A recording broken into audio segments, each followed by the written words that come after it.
আসসালামু আলাইকুম। শিকড় এগ্রোতে স্বাগতম। গত একটা ভিডিওতে দেখিয়েছিলাম যে আমার ছাগলের খামারের খুব খারাপ অবস্থা, বাচ্চাগুলো বেশ অসুস্থ। তো আল্লাহর রহমতে এখন অনেকটাই উন্নত আর কি, এদের স্বাস্থ্য অনেকটা ভালো আছে। এখন চিকিৎসা দিয়ে আমরা কিছুটা ফল পেয়েছি। তবুও আমার এর মধ্যে অনেকগুলো ছাগল মারা গেছে। তো চলেন দেখি আমাদের বাচ্চাগুলো কেমন আছে। বাচ্চাগুলো বেশ কিছুদিন ধরে অসুস্থ, ঠান্ডা এবং কাশতেছিল। এবং কিছু ছাগলের জ্বরও ছিল গায়ে। তো এদের অবস্থা এখন বেশ ভালো। শুধুমাত্র একটা ছাগলই অসুস্থ এখানে, একটা ছাগল ব্যতীত বাদবাকিগুলো বেশ আলহামদুলিল্লাহ অনেক ভালো আছে। তো এদেরকে যে চিকিৎসা আমরা দিয়েছি, ডাক্তার এসে কিছু ইনজেকশন, কিছু অ্যান্টিবায়োটিক এবং মাল্টিভিটামিনের সাজেস্ট করেছিল, সেগুলো আমরা দিয়েছি। এর পাশাপাশি আমরা কিছু সনাতন পদ্ধতি, মানে এক কথায় পুরোনো কালে বা অনেক আগে যেভাবে ছাগলের চিকিৎসা করতো, যেমন আমরা দিয়েছি এদের কাশির জন্য, মানে ঠান্ডার জন্য ভাতের যে মাড় থাকে, মানে ভাত রান্নার পরে যেই অবশিষ্ট মাড়টা থাকে, সে মাড়ের মধ্যে আমরা পরিমাণ মতো লবণ এবং কিছু হলুদের গুঁড়া দিয়ে গুলিয়ে আমরা এদেরকে খাইয়েছিলাম, মানে ছোট বাচ্চাদেরকে। তো খাইয়ে বেশ ভালো ফল পেয়েছি আমরা। তো আশা করি এগুলো আমরা বেশ কিছুদিন খাওয়াবো এবং এরা আরও বেশি সুস্থ হয়ে যাবে, এবং আগামীতে এদেরকে আমরা যে বড় শেড আছে সেই শেডে এদেরকে ছেড়ে দিব। এর মধ্যে থেকে কিছু অবশ্য ছাগল আমরা নিয়ে গিয়েছি, এখানে আমরা দেখিয়েছিলাম বেশ অনেক ছাগল ছিল। তো সেখান থেকে আমরা কিছু ছাগল আমাদের বড় যে শেডটা আছে, মানে বড় ছাগলের যেগুলো সুস্থ আছে সেখানে নিয়ে গেছি। এই ছাগলটা ব্যতীত সব ছাগলই সুস্থ, সম্ভবত এটা মারা যাবে আজকে রাত্রেই, ও বেশ অসুস্থ।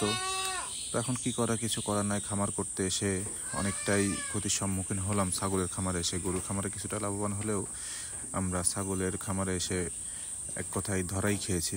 তবু হাল ছেড়ে দিচ্ছি না, কারণ ভুল ভ্রান্তি হতে পারে, আমরা শিখতেছি আগামীতে আরও বেশি ভালোভাবে কাজটা করার। তো সবাই দোয়া করবেন আমার খামারের জন্য, যাতে আমি এদেরকে ভালোভাবে যত্ন নিতে পারি এবং এরাও যাতে ভালো থাকে।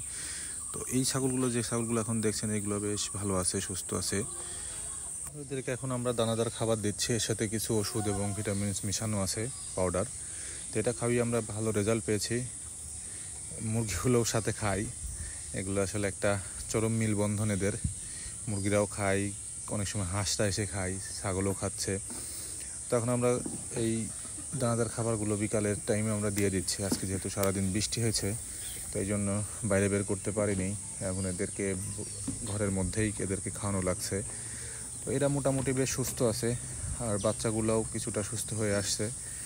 তো আশা করি আগামী কিছুদিন গেলেই হয়তো খামার থেকেই এই রোগগুলো চিরতরে বিদায় হবে ইনশাল্লাহ।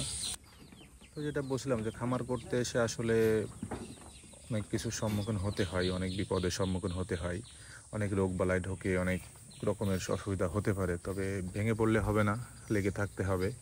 তো আমিও সেটাই ফলো করতেছি, আমিও লেগে আছি। আমি চিন্তা করছি যে ছাগল এলো, যেহেতু এত ছাগল মারা গেল, একবার ভেবেছিলাম খামারটা বন্ধ করে দেবো কিনা।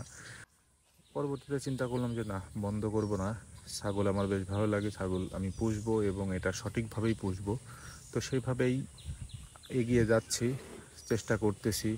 আপনাদের দোয়া আছে, আশা করি পারবো। গরুগুলো এখন বেশ সুস্থ, গরুগুলোর কোনো রোগ বালাই নাই। আশা করি এরা বেশ ভালো আছে, স্বাচ্ছন্দ্যে খাওয়া দাওয়া করে, এরা প্রচুর খাওয়া দাওয়া করে, এতে ওদের শরীর স্বাস্থ্য ভালো আছে।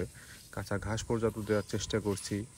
কিছু গরু আছে দুষ্টামি করে, চারি থেকে এইভাবে ঘাস ফেলে দেয়, এতে দেখতে খারাপও লাগে, বাট কিছু করার নাই, এরা অবলা প্রাণী, এটা করবেই। কিন্তু এদেরকে বারবার আমরা এই যে এটা তুলে তুলে দিই, এরাও একসময় হয়তো বুঝবে যে না, আমার মালিককে লস করানো যাবে না, আমরা ভালো হয়ে থাকবো। আমার চ্যানেলটি সাবস্ক্রাইব করবেন এবং বেল আইকনটি বাজিয়ে দেবেন। সবাই ভালো থাকবেন। আল্লাহ হাফেজ।